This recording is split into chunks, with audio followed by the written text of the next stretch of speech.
We're here with the most gorgeous people in the world. And I'm KP. Oh my goodness. The most beautiful people in the world, and I'm one of them. That must mean I'm Jacquis. Welcome to the Nightly from Hatch, a slumber party for the pop culture lovers. And we're not alone. The moon can't be this beautiful and us be alone. No. We have our own little slumber party tonight because we are joined by the very funny, the very hilarious, the very dope Avery McClure. What's up, Avery? How are you, buddy? What's up? Good, guys. I'm so happy to be here. You guys are awesome. Hi, Avery. We're so happy to have you here. Listen, I hate to get so intimate so quick. Yeah, please. But I got to know a few things before we let you into the pillow fort, which is, Avery, what does your bedtime look like? What's your bedtime routine? What's your sleep hygiene stuff? What do you do? Take us through it. If I'm doing the right stuff and if I'm acting right, Yes. I'm what I really want to do is I really want to get off the phone. That's gone. And I want to be reading a book. And I want it to be a good one. Yes. Till it's like read till failure. Read like that exercise phrase, pump until failure. Yeah. Oh, you like to read until like your eyes say like, I can't stay open. Exactly. Read to failure. Okay. And then I'm like, yeah, it's time. I got you. This is my perfect bedtime routine too, usually, is like if I can drag myself and put the screen down. Yeah. I've got some beautiful pages to get through. And then my body lets me know we're all done with that. That's got to go. And I have to be so honest. I get 2 to 3 pages sometimes. I know. Well, it is just crazy because it's like I can go on the phone for, 2 hours and then I get 10 minutes into reading and I go, yeah, this makes sense. I was tired. And the fulfillment you get from those even just the props you give yourself for 10 pages. I'm like, I learned a lot. Yeah. I do often have to just like reread them the next night though, because sometimes it just doesn't sink in. You be forgetting. It doesn't marinate all the way in when you're sleeping. Yeah. Yes. Are you a fast reader, Avery? This has changed with time. I'll say that because I am historically a slow reader in school. I was a good student. God, hell, I was a great student. But I was. Everyone says this about you. Thank you, I've heard it. Yes. Everyone's saying that. Yes. But I would read slow, because I think my assumption was you've got to get every word. It was kind of the goody two shoes in me was like, let's get all of it. But I think now I read fast because there's no test. There you go. Well, and our brains are quite big now, so we can skim and we can get most of it. We've seen a lot of words in our old age. That's a really good point. And that phrase old age, I love that. It's so you. It's so us. It's so us. OLDAGE. What an interesting thought as well. We've seen a lot of words in our age. Right. I wonder, do you think I know we all know how many words there are, but do you think we all know. You've seen we all know the more? Number. We know the number. We know the number. We don't even have to say it. We're not going to say it. We're not going to say it, but we know the number. Do you think you've seen more than 500,000 words in your life? Wow. Like different words. Different words. Do you think you've seen 500,000 words? Because we see a lot of words, but a lot of the words we see are the same words. But we're getting hit by so many. True. I mean, billboards, True. town names. But half those billboards are refreshing.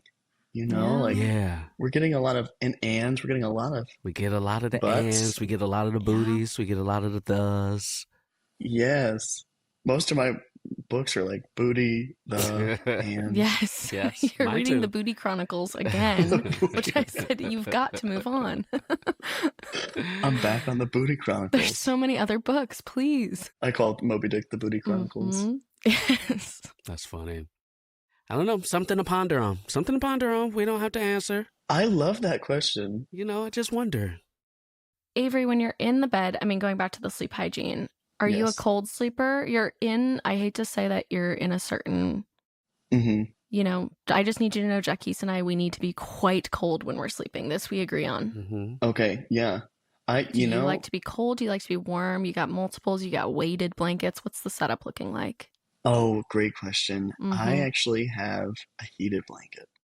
You have a heated blanket? Okay. A lot of people don't necessarily connect with this because it's 80 years old. You seem geriatric, Are you okay? I get a lot of those questions. That has to be plugged in? It has to be plugged in. Yeah. Wow. Yeah, I have my toaster for the morning right next to the bed. Okay. So the toaster's here on the floor. It's like that thing from The Office, the George Michael grill. George Michael grill, the George Foreman. The George Michael grill. The George Foreman grill. Well, let me tell you, the George Foreman grill, I know everybody had that, but that George Michael grill used to grill up some pork chops. That was so good. It used to come pre-seasoned. Delicious.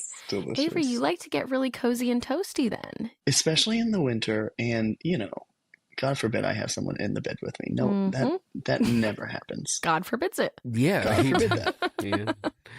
No need to go on that. Yeah. What I'm interested in, if you have anybody over and you have the heated blanket, do you change blankets for their benefit, or do you just not turn it on? I really don't have people over that often because I snore. Oh, I get okay. super self-conscious about that. Yes. So in my singleness, it's been very much hang out, go home. Gotcha. But wait, I'll talk about the heated blanket a little. Oh, please. Then I turn it up to 3. Okay. So it's a nice amount, but then the top of me is cool. So I need a little bit of cold. Wait. But that my core heat needs to be maintained. You turn it up to 3, but the top of you is cool? Mm-hmm. So it's on your body, but not over your head. Exact. Well, right. And I guess that's blanket. Which is pretty much how everyone sleeps, yeah. Just wanted to take that detour. I got you. I'm very happy you're not sleeping with the heated blanket over your face. I wanted people to know the heated blanket stays here.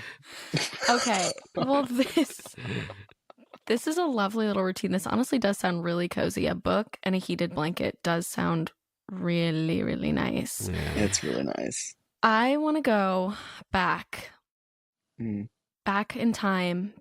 I'm feeling very nostalgic tonight with this cozy talk, and I think it'd be fun if we took a ride on the pop culture time machine. Ooh.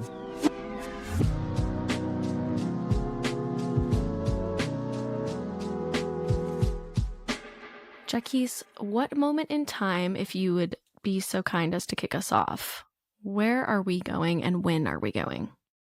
You know where we're going to go? We're going to go to the year 2016. Now, a lot of things happened in 2016. My favorite thing happened in 2016. The Chicago Cubs won the World Series later in that year. Some people may be thinking of other things that happened in 2016, but I'm going to take you earlier in the year. There was a TV show on the music television station. More people commonly know it as MTV. And it's a show called The Challenge. Now, let me just set up The Challenge for you just a little bit, just a little itty bitty bit. The Challenge is a competition show that originally started because MTV used to have 2 very well-known reality shows, The Real World and The Road Rules. And then The Challenge would be when those reality show stars would come together, and they would compete in challenges against each other throughout a season. Very popular, a lot of great moments. And very physical. It was like Road Rules, and like the other shows weren't really like physical challenges. And then the challenge was like, okay, now we're going to make them really work. We're going to make it. It was kind of like The Amazing Race plus Survivor and Big Brother Traders, all together. like And Traders, or one of the earlier shows where the concept of like alliances and backstabbing and stuff. The Challenge really like brought that to the forefront. It was one of those early shows.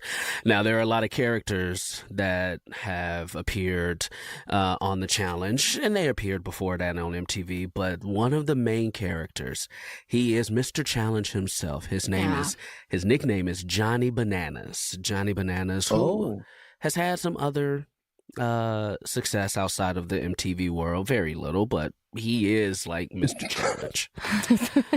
I mean, he just really made it his thing. He was on the early thing. season of The Real World, maybe the first season. Johnny, And then no, he just no, was- he was on. No, okay. He was on Real World, if I'm not mistaken, Key West, which was in the 2000s. And is that his given name, Johnny Bananas? His given name is something else, but I can't pronounce his real name, and nobody calls him that at all. So he just stuck with Bananas. He like professionally goes by Johnny Bananas. Like, I love that. To this day. Yeah.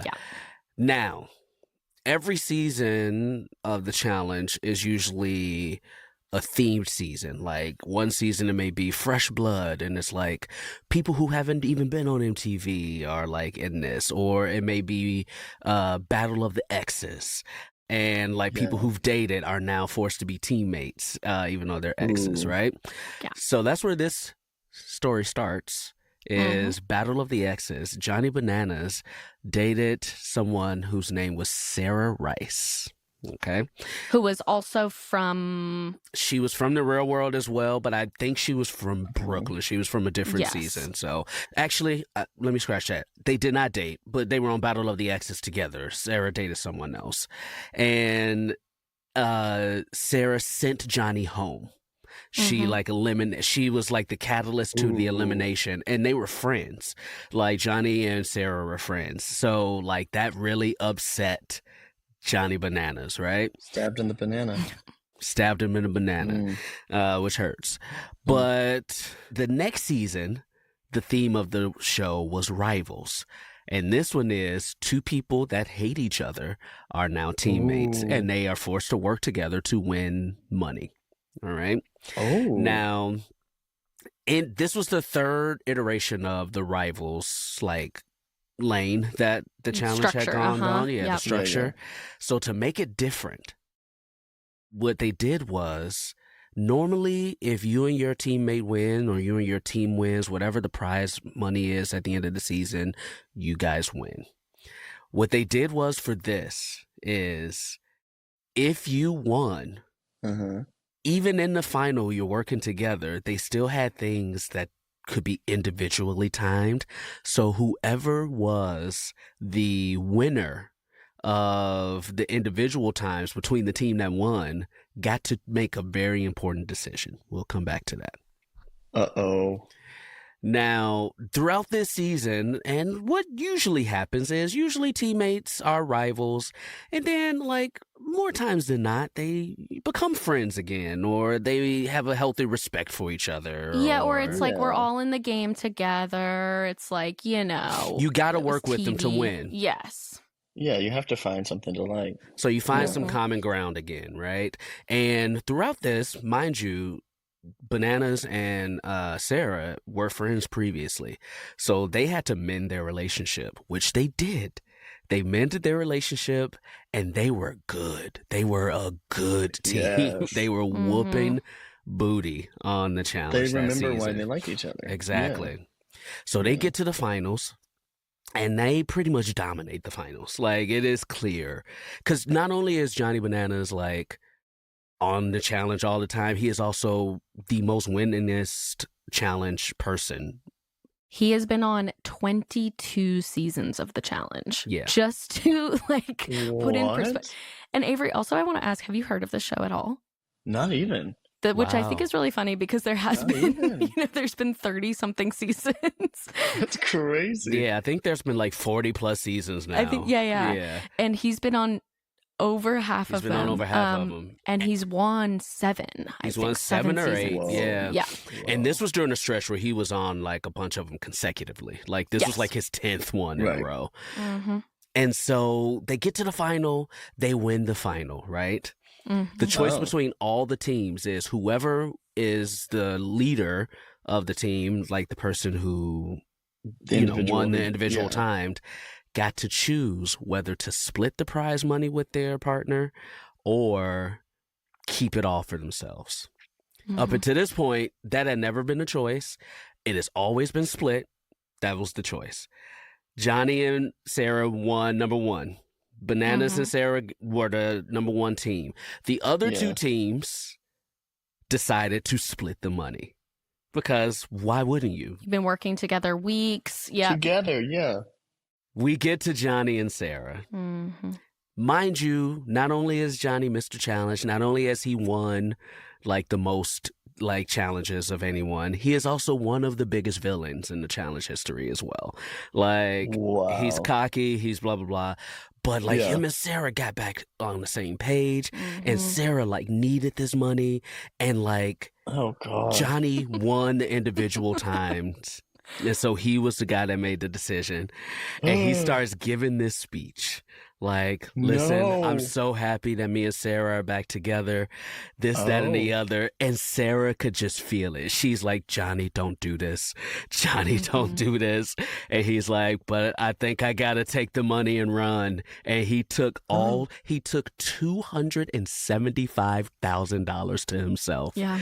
And left her and Sarah with like needed nothing. the money. Yeah. That is so messed up. She was the only one out of the 3 teams that won first, second, and third place. She was the only one that left with $0. $0. Jeez. It was one of the biggest moments. Like, it was insane. That's outrageous. I called my ex in at the time to like, I treated it like the Red Wedding. I was like, babe, you got to watch this. She never watched the challenge. Now, I will say this.